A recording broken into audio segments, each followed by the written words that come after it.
Vengo de la noche, envuelta en siglos de polvo y silencio.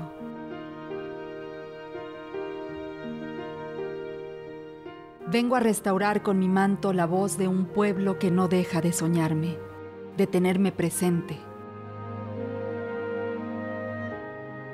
Vengo a brillar entre ustedes, después de caminar 480 años desde mi aparición en el Cerro del Tepeyac.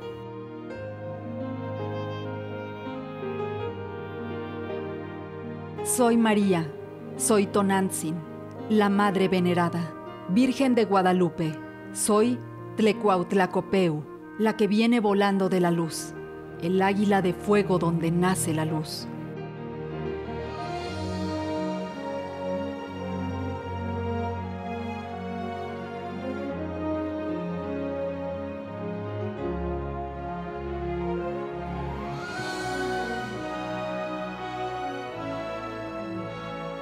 Bajo un cielo azul que atrapa los ojos y teniendo como fondo la majestuosidad de los volcanes Iztaccíhuatl y Popocatépetl, se erige orgullosa de su pasado la parroquia de Santiago Apóstol de Ayapango, Estado de México.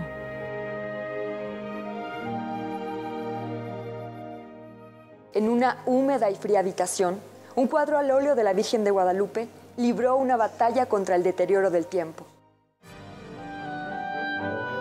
Fue así como el equipo de profesores y estudiantes de la Escuela de Restauración asumieron el compromiso de restaurar esta bella imagen. El primer proceso es el reconocimiento de la obra como tal, ¿no? La observación, la descripción, empezar a investigar históricamente el contexto, conocerlo más a fondo, ¿no? Posteriormente se empiezan a tomar muestras, a ver el estado material, cómo está hecho y cómo se ha deteriorado. Y cada vez vas avanzando de niveles de conocimiento de la obra. No hay registro de cuándo vino ni cómo llegó a este exconvento franciscano. Es una de las tantas imágenes que entre pinturas y esculturas conformaron el que se volvería el culto más importante del virreinato. Esta Virgen guadalupana, que significa mucho para el pueblo mexicano, seguramente se pintó para respaldar esta creencia. Entonces, como que hay una concordancia entre el valor histórico, el valor que representa este ícono, con el valor tecnológico, con todo el, por ejemplo, dinero que se invirtió para hacer esta obra. Seguramente se le pagó a alguien muy dotado. Entonces, el chiste es ir conjuntando todos estos datos. El estético, pues, es casi evidente, ¿no? La maestría, la estética que tiene la obra. Entonces, es no solo decir tiene valor estético o valor histórico, es identificar y puntualizar en dónde está la importancia de esta obra.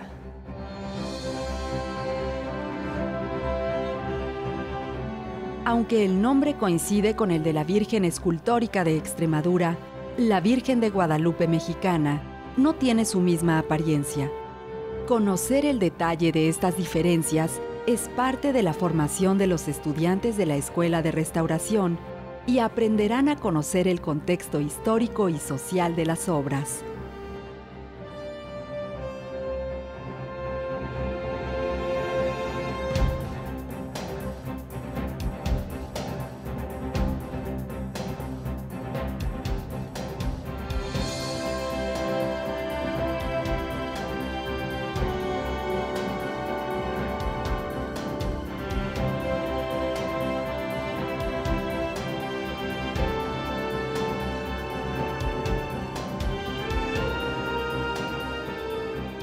La multiplicación de copias del ayate original sirvió para difundir la devoción y para evidenciar la enorme aceptación y demanda de esta imagen entre la población.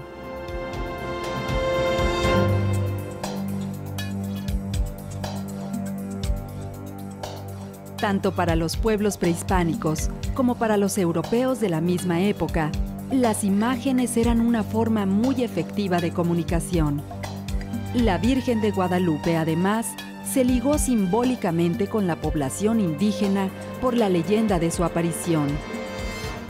En la pintura de Ayapango, destaca el meticuloso trabajo ornamental que se advierte en el manto y la vestimenta de la Virgen, así como el cuidado en la representación del ángel que la sostiene.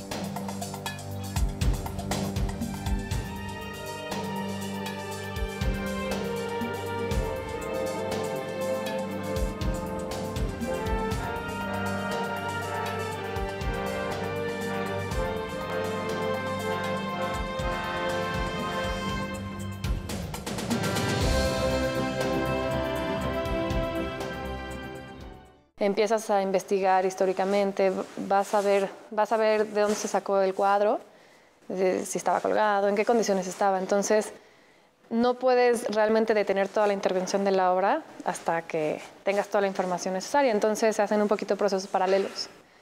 Y en esto está esta investigación histórica, este conocimiento, esta descripción.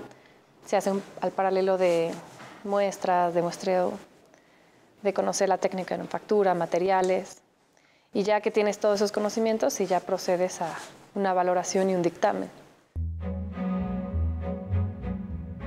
Este cuadro fue pintado con una técnica mixta de aceite y proteína. En la tela se detectaron partes faltantes por exceso de humedad, alteraciones en el material por oxidación de los clavos que sujetan el lienzo al bastidor, manchas por escurrimientos de agua, además de daños por el ataque de insectos xilófagos como las termitas.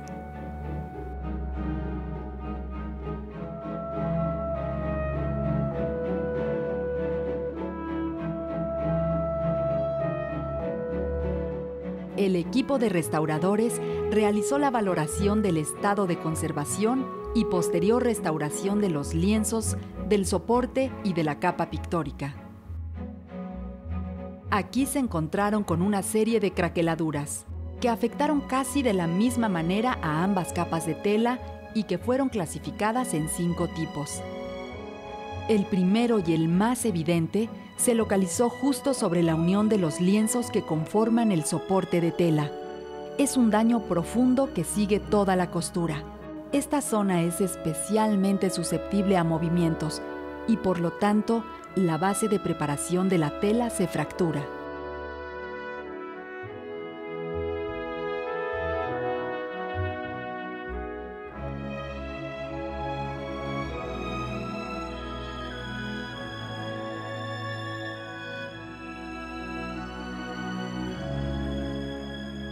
Las craqueladuras son causadas por fuerzas ajenas a la tela y a la base de preparación. En este caso se atribuye un patrón en cada esquina del cuadro, por las tensiones que se generan en ellas.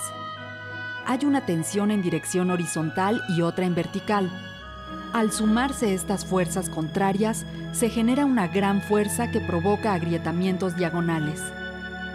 Debido a la manufactura y características del material, el soporte textil tiene un movimiento constante, y más en este caso por las condiciones de humedad en las que se encontraba la obra. Se da entonces un movimiento de trama y urdimbre, lo cual genera un patrón de craqueladuras verticales y horizontales que coinciden con el tejido del soporte. Como la base de preparación está envejecida y no es flexible, no resiste estos movimientos, creándose también agrietamientos en puntos endebles. Finalmente están las craqueladuras causadas por escurrimiento de agua. Los líquidos pueden disolver materiales de composición que al secarse en un estrato lo contraen, formándose escamas. Las grietas que esto ocasiona son profundas, irregulares y coinciden con zonas donde incidió mucha humedad. Otros de los daños detectados en la obra se manifiestan en el desgaste de la superficie por abrasión o roce con otros objetos o elementos naturales, así como por la pérdida de la capa de barniz, la cual se detecta mediante rayos ultravioleta. En general, los procesos de restauración en una pintura de caballete se dividen en varias etapas. La primera es la que atiende las necesidades de estabilización material de la obra, es decir, todo aquello que se está cayendo o que está en un proceso de deterioro muy fuerte, se tiene que mantener en su lugar y frenar ese deterioro para que después se pueda intervenir lo que es la imagen como tal, tanto en procesos de rebaje de barniz, eliminación de agregados pictóricos, como en procesos de reintegración de color en aquellas zonas en donde el cuadro o la pintura lo ha perdido.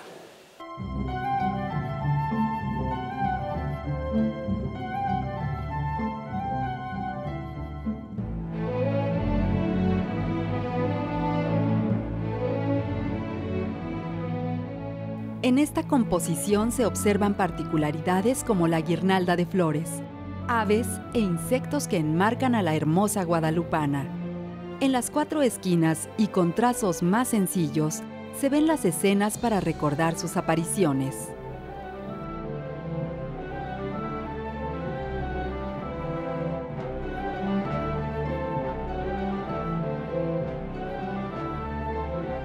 Yo, Tlecuautlacopeu, el águila de fuego de donde nace la luz, represento la fusión de la sangre indígena con la religión europea. Los indígenas adoptaron los cánones europeos, pero los adaptaron a la idiosincrasia colonial de México. El resultado fue lo que ahora conocemos como arte novohispano. Los investigadores José Ignacio Conde y María Teresa Cervantes, en sus rastreos de la imagen, establecen que por lo menos en el 80% de las guadalupanas que han estudiado, contienen las escenas de las apariciones de la Virgen dentro de grandes variantes, y solamente en poco menos de un 20% la representan sin ellas. Bueno, parte de la investigación histórica consistía en entender el cuadro y de las 4 imágenes que tiene en cada esquina, la primera es la representación de la primera aparición de la Virgen. La segunda es obviamente, valga la redundancia, una segunda aparición en la que la Virgen le dice que tiene que ir y decir que hubo una aparición, pero él dice que no le creen, que no le creyeron, pero la Virgen le dice que tiene que volver a intentar. Y ya en la tercera imagen, la Virgen se vuelve a aparecer y le dice, no, pues es que necesito una prueba de que pues, tú apareciste. Entonces le da unas flores que guarda en su ayate. Y en la cuarta escena es esta demostración de que en el ayate en el que guardó las flores se estampó un cuadro de la Virgen, que es la Virgen del Ayate, que es la primera representación de la Virgen que existe. Hay un par de representaciones de la Virgen que tienen una quinta escena que se pone abajo del ángel, pero esta solo tiene las 4 escenas y la Virgen tiene corona, cosa que eso nos ayuda a situarla en la historia.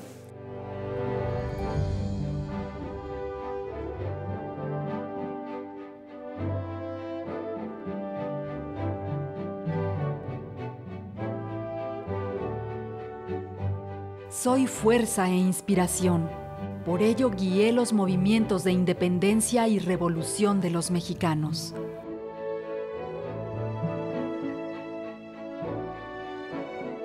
Recordemos que las representaciones pictóricas de la Virgen de Guadalupe en México fundamentalmente crecieron en los elementos como fueron la escenificación de sus apariciones y la ornamentación con flores, aves o ángeles, entre otros. Este tipo de imágenes generalmente eran encargadas por el clero como parte del ajuar de los templos, de forma exenta o como parte de un retablo. El exconvento franciscano que fue recinto de la Virgen de Ayapango tiene las características propias de las construcciones realizadas en los siglos XVI y XVII, con su atrio arbolado y en forma de cruz, circundado por la clásica muralla almenada. El tiempo robusteció nuestra relación, pero también opacó con su polvo, humedad y silencio mi imagen luminosa. En el caso particular de la Virgen de Guadalupe, que procede del Estado de México, de la comunidad de Ayapango, teníamos un problema muy fuerte de estabilización material porque la obra estuvo sometida a filtraciones de humedad durante muchísimo tiempo y la tela se encontraba muy reseca, estaba totalmente hidrolizada. Esto quiere decir que si uno intentaba tensarla se rompía con mucha facilidad, y todos los estratos pictóricos que están compuestos por la base de preparación, la capa pictórica y el barniz original estaban tendiendo a desprenderse de este soporte textil. Se buscó un método que permitiera reforzar este soporte textil y adherir todos los estratos pictóricos entre sí y hacia el textil original. De los procesos que le hicimos fueron básicamente velar las partes en las que estaba unido la obra con el bastidor para poder remover los clavos. Tenía varios clavos, a pesar de que la unión original de la tela con el bastidor era a partir de cola. Es un adhesivo natural a base de proteínas animales. Y bueno, como estas proteínas dejan de cumplir su función, le pusieron unos clavos como intervención. Sin embargo, estas ya tampoco funcionaban. Primeramente sacaron los clavos del bastidor para liberar el lienzo. Posteriormente colocaron la obra en el piso con la capa pictórica hacia arriba. La cubrieron con engrudo y encima papel non-woven.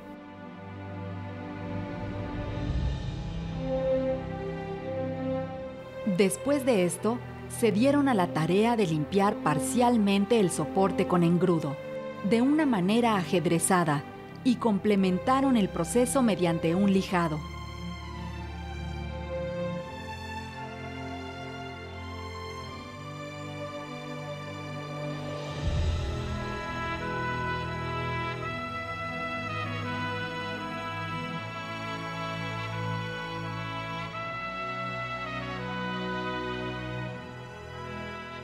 Se preparó un bastidor de trabajo.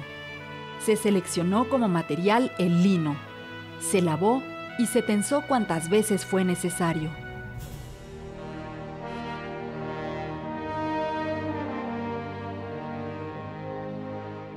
¿Para qué la lavan? ¿Para que encoja de una vez? Para quitar el apresto. ¿Qué es el apresto? Lo que le ponen para que esté como tiesecita. Y es lo amarillo que se ve, ¿ves? Está amarilla, es el apresto.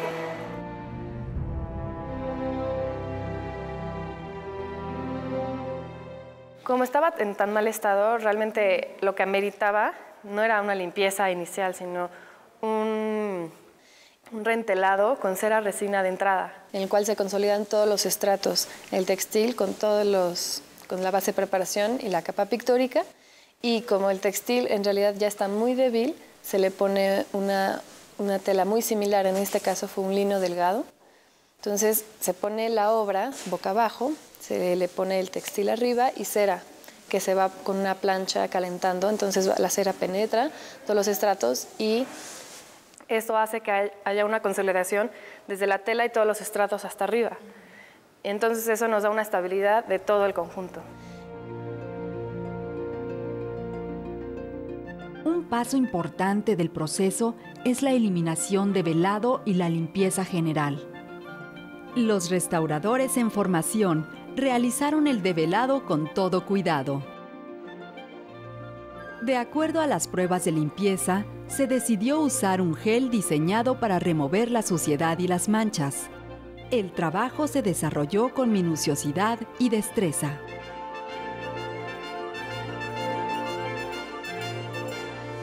Se hizo una identificación de los pigmentos con el químico experto, que es Javier Vázquez, y él nos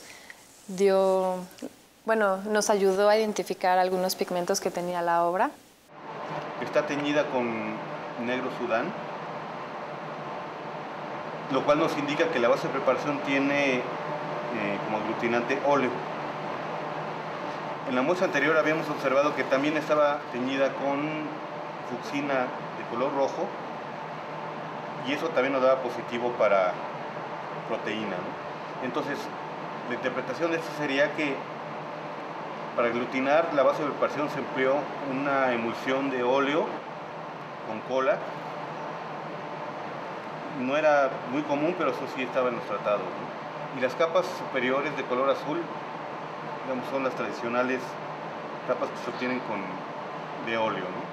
Se le hicieron cortes estratigráficos, es decir, se cortó un pedacito transversal de la obra donde estuvieran todos los estratos, se meten en una resina especial y se pulen, y eso se mete en el microscopio, y eso nos da la posibilidad de ver todos los estratos, cómo están hechos. Entonces, eso nos dio la posibilidad de ver que la base de preparación tenía una tonalidad roja, se vio que los colores estaban hechos a manera de veladura o colores puros, es decir, que se ponía un verde, se puede hacer poniendo amarillo, azul, y se da un verde visual, o si el color fue mezclado en la paleta, si el verde se aplicó directo.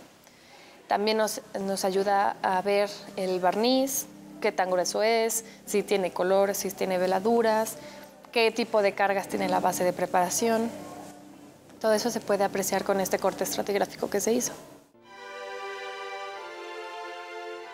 Se realizaron varios tratamientos, varias pruebas para definir la manera más adecuada para eliminar tanto los materiales ajenos de la obra, que es todo lo que se considera como suciedad o mugre, o sea, todos los elementos que no forman parte de la constitución de la pintura, y en algunos casos muy particulares rebajar el barniz original de tal suerte que pudiéramos tener una lectura correcta tanto de los colores como de todas las formas contenidas en la Virgen de Guadalupe.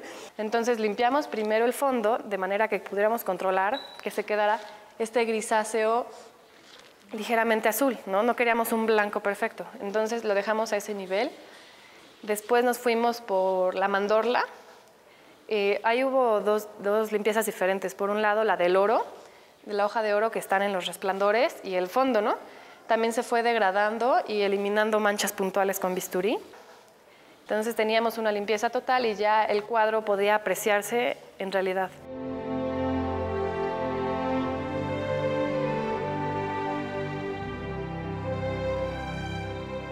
Y una vez que se termina con el proceso de limpieza y de rebaje de barniz, se atiende todas aquellas áreas que son conocidas como lagunas, es decir, los faltantes de los estratos, sobre todo de capa pictórica y de base de preparación, que necesitan volver a nivelarse, digamos, para tener una superficie otra vez totalmente lisa. Entonces se hizo una pasta de cera resina y se utiliza este color rojo. Bueno, como vieron, en la cera resina es como color amarillo, ¿no? Y se utilizó la pigmentado con almagre porque tiene que ver de la técnica de manufactura. A las telas se le ponía una base color roja y sobre esta se pintaba para dar tonos mucho más cálidos. Entonces nosotros intentamos imitar esto para que la reintegración nos sea más sencilla y sea un poco de acuerdo a la técnica de manufactura original. Para culminar con el resane en las lagunas muy grandes, se colocó un injerto de lino embebido en cera resina. Posteriormente se aplicó un resane a nivel en todas las interrupciones para reintegrar formalmente la obra, luego de texturizar los resanes con un acabado parecido al original. Y pues termina la restauración con un barniz final que homogeneiza el brillo y le da un aspecto muy agradable para que el observador sea capaz de ver la imagen completa, sin brillos, sin áreas de distinto color, digamos, ¿no? Lo más homogénea posible. Intervenir una obra no solo significa devolverle su valor artístico, material y espiritual, es parte de la dinámica social para sustentar la esencia cultural de la nación. Esta obra es especial, pues siendo una imagen mariana dentro de los cánones de su representación, el manto y el vestido representan un trabajo único.